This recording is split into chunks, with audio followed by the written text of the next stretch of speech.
안녕하세요. 특성화고졸 재직자 특별전형 진로 가이드 남투어 채널의 가이드 하윤입니다. 자, 오늘은 딱 알려줄게 시리즈의 네 번째 시간입니다. 딱 알려줄게 시리즈는 남투어 유튜브 채널과 블로그에 자주 올라오는 질문들에 대해 답변을 해드리는 시간입니다. 네 번째 시간은 재직 의무에 대한 내용입니다.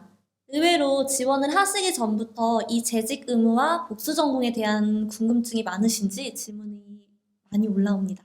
이번 편의 모든 정보는 2021년 기준으로 조사하였고 매년 정보가 달라질 수 있는 내용이니까 단순 참고만 하시고 반드시 본인이 지원하시는 학교 입학처나 학과 사무실에서 확인을 해보시기 바랍니다.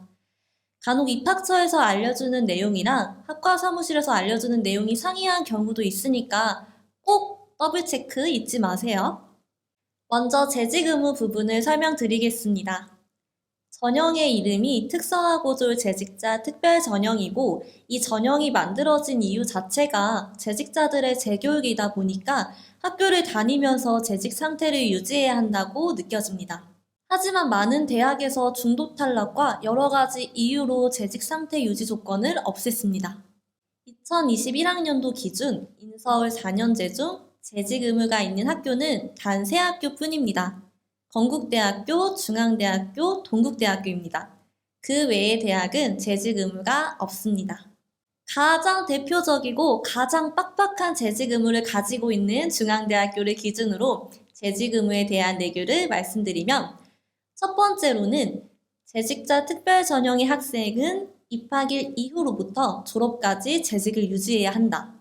두 번째, 이를 위해 매 학기 개시일에 근무처의 재직 증명서와 4대 보험 납부 확인서를 제출해야 한다. 세 번째, 학생이 원에 의하여 퇴직한 경우는 해당 학기 성적 취소 및 재적 처리한다. 네 번째, 학생이 원에 의하지 않은 퇴직일 경우 관련 서류와 재학 유지 사유서를 제출하면 퇴직일로부터 8개월간의 구직기간에는 재적 처리 아니한다. 다섯 번째, 휴학 기간에도 재직을 유지함을 원칙으로 한다. 저 내용들만 보면 약간은 무섭게 느껴질 수도 있는데 중앙대학교 재학생 및 졸업생의 이야기에 따르면 내규가 저렇다고 꼭 칼같은 재적 처리를 한다기보다는 케이스 바이 케이스로 학부장의 승인으로 재적을 유예해주기도 한다고 합니다. 재직 의무가 있는 학교와 없는 학교, 어떤 학교를 선택하시기 위해 이런 질문을 하는 걸까요?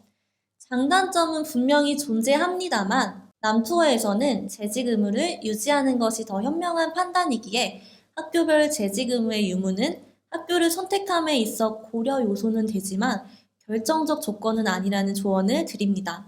재직 의무가 없는 학교의 장점은 조금 더 자유로운 대학교 생활을 할 수 있다는 점입니다. 복수 전공이 가능한 학교라면 복수 전공도 하고 주간 수업도 듣고 동아리 활동도 할 수 있다 보니까 많은 학생들이 이런 생각을 합니다. 재직자 특별전형으로 지원하기 위해 3년의 직장 생활을 참고 견뎌왔다. 내가 합격만 하면 이따위 회사 관두고 만다. 라고 말이죠. 나에게 남을 핑크빛 캠퍼스 라이프만 있을 것 같다는 생각을 합니다. 그런데 장점은 딱 여기까지입니다. 재직 유지를 하지 않았을 때 단점을 정리해보면 첫 번째로는 대학교 졸업 후에 경쟁력이 없다입니다. 재직자 특별 전형으로 대학을 가는 이유는 여러 가지가 있는데요. 가장 많은 비율을 차지하고 있는 이유는 대학교 학사 학위를 취득하기 위함입니다. 그래서 2010년 초중반에 국가 정책으로 대기업이나 금융권 취업을 늘렸을 때 회사에 취업한 학생들 중 재직자 특별 전형으로 학위를 취득한 대다수의 졸업생들이 고등학교를 졸업하며 처음 취업했던 회사에 머무르고 있습니다. 4년 동안 일과 학업을 병행하느라 회사를 관두고 싶은 생각이 굴뚝 같았지만 대학 생활이 끝나고 지금보다 나은 직장에 다닐 수 있다는 확신이 안 들었기 때문입니다.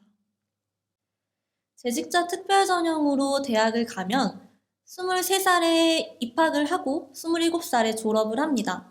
회사를 그만두고 다녔다면 27살에 3년 경력 대졸자, 취업 시장에 많은 경쟁자들이 포진하고 있고 갈수록 취업의 문은 좁아지고 있는 현실에서 지금 잡고 있는 네임밸류가 있는 회사의 끈을 놓치기 어려웠던 것이죠. 재직자 특별 전형 진학 두 번째 이유. 현재 고졸 경력의 연봉과 진급 테이블에서 벗어나 대졸 경력으로 이직을 하기 위해서입니다. 이런 이유 역시 재직 상태를 유지하는 것이 매우 유리합니다. 졸업 시 27살의 3년 경력직과 27살의 7년 경력직, 이 두 가지 중에 취업 시장에서 누가 더 유리할지는 직장 생활을 해보신 여러분들이 더 잘 아시리라 생각됩니다. 회사에서는 7년 경력 신입인데 대졸 초봉만 주어도 되니 매력적인 부분이 있어서 선발 시 유리하게 작용합니다. 그럼 이런 반문을 할 수 있습니다. 열심히 공부해서 꽈탑으로 졸업하고 좋은 회사 취업하면 되는 거 아닌가요? 실제로 회사를 그만두고 주간 수업도 들으며 복수 전공도 하고 교환학생도 다녀오고 어학연수도 다녀와서 네이티브 수준의 외국어 실력을 갖추고 학점도 4.32로 졸업한 친구는 본인이 원하는 기업군으로 어렵지 않게 취업을 했습니다. 하지만 졸업 시점에서 이런 기준을 갖출 수 있는 학생이 몇 %나 될까요? 또한 이 경우에도 단점은 있습니다. 재직 유지를 하지 않았을 때의 단점 두 번째로는 비용이 많이 든다입니다. 재직 유지를 하지 않으면 받을 수 있는 장학금의 혜택이 많이 작아지는데요. 가장 대표적인 재직자 전형 장학금인 희망사다리2 유형의 장학금은 대기업이나 공기업의 경우는 등록금 반액, 그 외 기업은 등록금 전액을 장학금으로 받을 수 있습니다. 그 외 국가장학금이나 학교에서 주는 학과 장학금도 대부분 재직을 하고 있을 경우에 주어집니다. 남투어 채널에서 2021년 2차 토크콘을 보신 여러분들은 아시겠지만 재직 의무가 없는 학교를 다니면서도 이런 실질적이고 경제적인 이유로 재직을 하고 있는 재학생들의 이야기가 있었습니다. 4년 동안 3천만 원이 넘는 학비는 절대 적은 액수가 아니고요. 그동안 받지 않았던 용돈과 학비를 부모님께 손 벌리기도 어렵고 점점 비어가는 통장 잔고를 보면 현실을 느낀다고 합니다.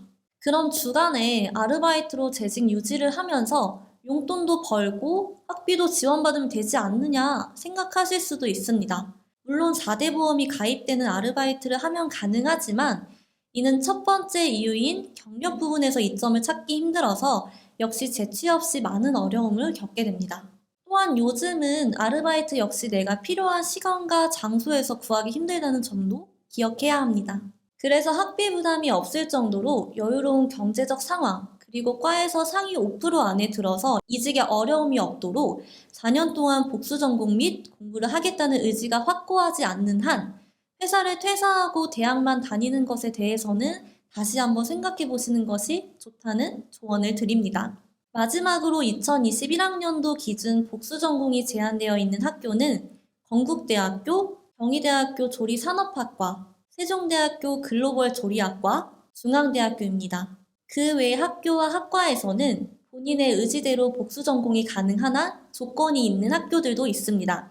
일단 학점이 일정 점 이상이어야 한다는 조건은 기본값으로 가지고 있으며 동덕여자대학교는 미래인재융합대학 내 복수 전공 가능, 탑과 주간 복수 전공 가능, 탑과 야간 전공은 불가능이라는 조건이 있고 숭실대학교는 재직자 전형 학과 안에서만 가능, 한성대학교는 미래플러스 대학 내에서는 가능, 한양대학교는 간혹, 의대 제외하고는 가능이라는 조건이 있습니다. 이 점 참고해주세요. 그럼 네 번째 딱 알려줄게 재직 의무와 복수 전공 편을 마치도록 하겠습니다. 다음은 특성화고졸 재직자 특별전형 편입에 대한 내용으로 돌아오도록 하겠습니다. 끝!